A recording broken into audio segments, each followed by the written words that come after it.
Mesdames et messieurs, bienvenue dans l'invité du jour. Si l'économie du continent africain a connu une croissance économique positive ces dernières décennies, le continent reste la partie du monde qui concentre le plus de pauvres.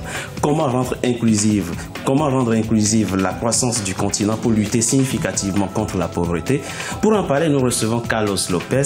Il est le secrétaire exécutif de la Commission économique pour l'Afrique. Il est notre invité du jour. Monsieur Lopez, bienvenue et merci d'avoir accepté notre invitation. Bonjour Richard. Alors, 56% de pauvres en 90, 43% en 2012.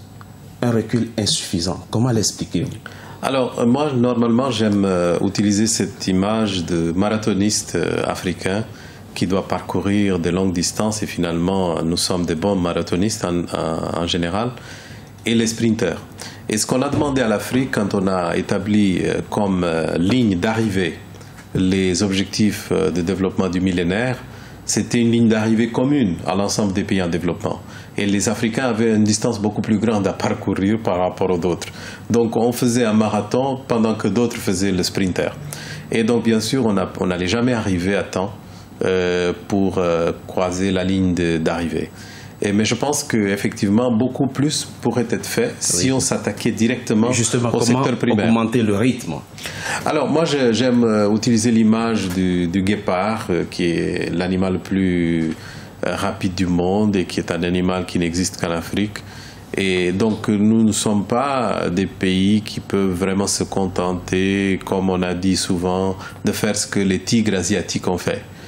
L'Afrique doit être un guépard, elle doit aller beaucoup plus vite. Exactement. Aller beaucoup plus vite, ça suppose de s'attaquer à certains secteurs prioritaires. Selon vous, quels sont ces secteurs? Si on veut lutter significativement contre la pauvreté aujourd'hui, quels sont les secteurs prioritaires?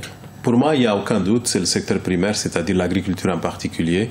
Et la raison est très simple. Si nous avons 60% de la force de travail africaine qui est concentrée dans l'agriculture, et si elle contribue seulement entre 6 à 10% de notre produit interne brut, PIB africain, ça veut dire tout de suite qu'on se rend compte qu'il y a de la pauvreté. Donc on ne peut pas avoir 60% de la population qui ne représente que 6 à 10% de l'économie. Alors comment le faire? Bon, d'abord, il faut voir pourquoi ça n'a pas été fait.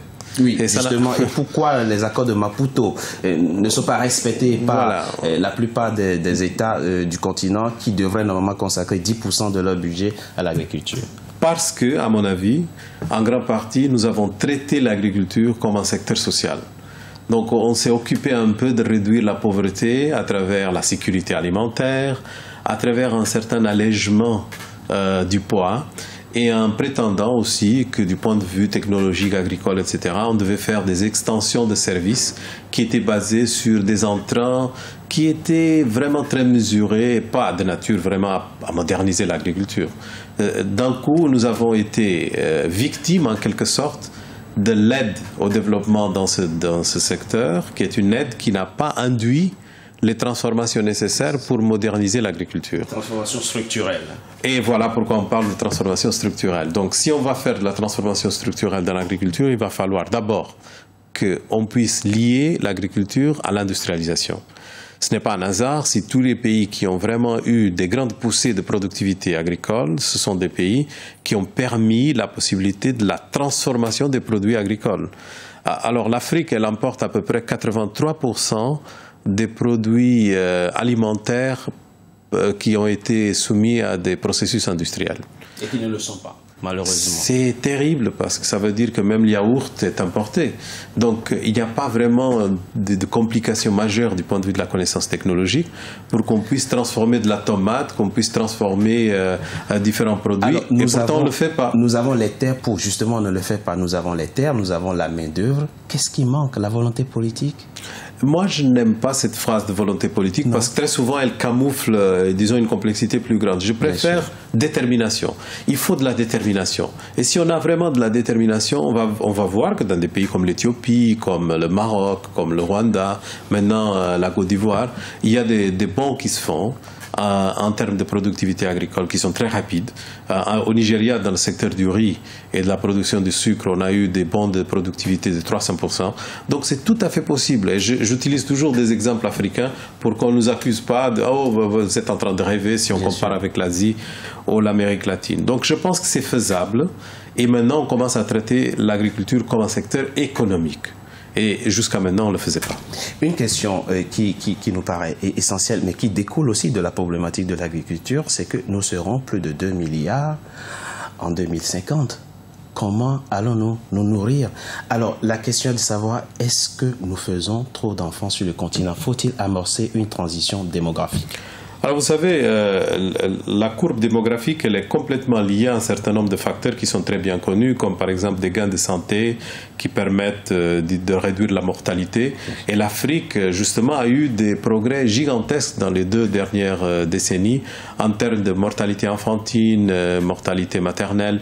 Et le deuxième facteur, c'est notamment le fait que quand vous êtes pauvre, mais vous êtes en train de commencer ce qu'on peut appeler le take-off, à sortir un peu de la courbe descendante économique, vous avez normalement une explosion démographique. Et le troisième facteur, c'est qu'effectivement, quand vous êtes en train de vous urbaniser très rapidement, il y a aussi une croissance démographique au départ.